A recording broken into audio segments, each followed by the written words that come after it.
Number 1064۔ اس clip میں قرآن پاک کی سورہ قصص کی آیت نمبر 10 سے 12 تک کی تلاوت، ترجمہ اور تفسیر قرآن صراط الجنان آپ سماعت فرمائیں گے۔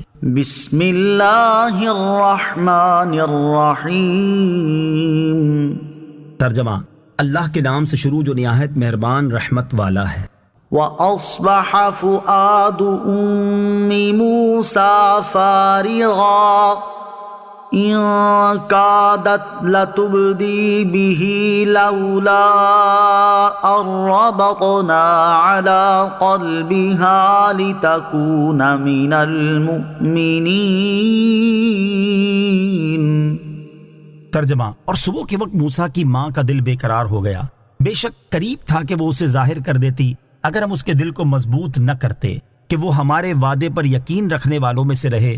وَأَصْبَحَ فُؤَادُ أُمِّ مُوسَىٰ فَارِغًا، اور صبح کے وقت موسیٰ کی ماں کا دل بے قرار ہو گیا، یعنی جب حضرت موسیٰ علیہ السلام کی والدہ نے سنا کہ ان کے فرزند فرعون کے ہاتھ میں پہنچ گئے ہیں تو یہ سن کر آپ کا دل بے قرار ہو گیا، اور بے شک قریب تھا کہ وہ حضرت موسیٰ علیہ السلام کو ظاہر کر دیتی اور ممتا کی محبت کے جوش میں ہائے میرا بیٹا، ہائے میرا بیٹا پکار اٹھتی اگر ہم اس بات کا الہام کر کے اس کے دل کو مضبوط نہ کرتے کہ وہ ہمارے اس وعدے پر یقین رکھنے والوں میں سے رہے جو ہم کر چکے ہیں کہ تیرے اس فرزند کو تیری طرف پھیر لائیں گے، تو اس سے حضرت موسیٰ علیہ السلام کا راز ظاہر ہو جاتا۔ وقالت لأخته قصيه فبصرت به عن جنب وهم لا يشعرون۔ ترجمہ، اور اس کی ماں نے اس کی بہن سے کہا اس کے پیچھے چلی جا، تو وہ بہن اسے دور سے دیکھتی رہی اور ان فرعونیوں کو خبر نہ تھی۔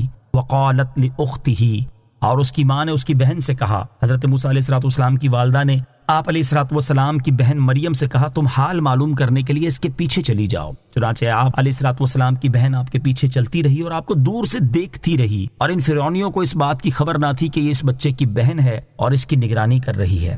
وَحَرَّمْنَا عَلَيْهِ الْمَرَاضِعَ مِن قَبْلُ فَقَالَتْ هَلْ أَدُلُّكُمْ عَلَىٰ أَهْلِ بَيْتٍ يَكْفُلُونَهُ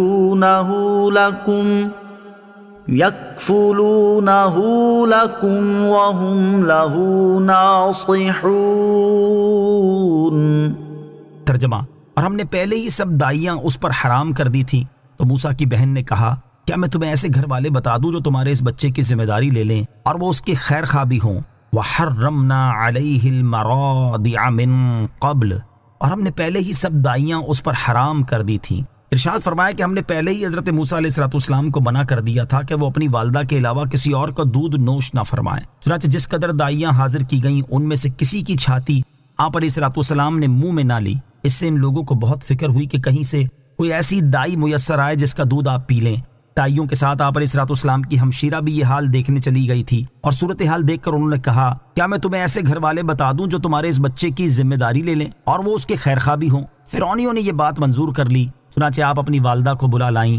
حضرت موسیٰ علیہ السلام فرعون کی گود میں تھے اور دودھ کے لیے رو رہے تھے، اور فرعون آپ علیہ السلام کو شفقت کے ساتھ بہلا رہا تھا۔ جب آپ کی والدہ تشریف لائیں اور آپ نے ان کی خوشبو پائی تو آپ کو قرار آ گیا اور آپ نے ان کا دودھ نوش فرما لیا۔ فرعون نے کہا تم اس بچے کی کیا لگتی ہو کہ اس نے تیرے سوا کسی کے دودھ کو منہ بھی نہ لگایا؟ انہوں نے کہا میں ایک عورت ہوں، پاک صاف رہتی ہوں، میرا دودھ خوشگوار ہے، جسم خوشبودار ہے، اس لیے جن بچوں کے مزاج میں نفاست ہوتی ہے وہ اور عورتوں کا دودھ نہیں لیتے ہیں جبکہ میرا دودھ پی لیتے ہیں۔ فرعون نے بچہ انہیں دیا اور دودھ پلانے پر انہیں مقرر کر کے فرزند کو اپنے گھر لے جانے کی اجازت دی۔ چنانچہ آپ حضرت موسیٰ علیہ السلام کو اپنے مکان پر لے آئیں اور اللہ تعالیٰ کا وعدہ پورا ہوا۔ اس وقت انہیں اطمینان کامل ہو گیا کہ یہ فرزند ارجمن ضرور نبی ہوں گے۔ اللہ تعالیٰ اس وعدے کا ذکر فرما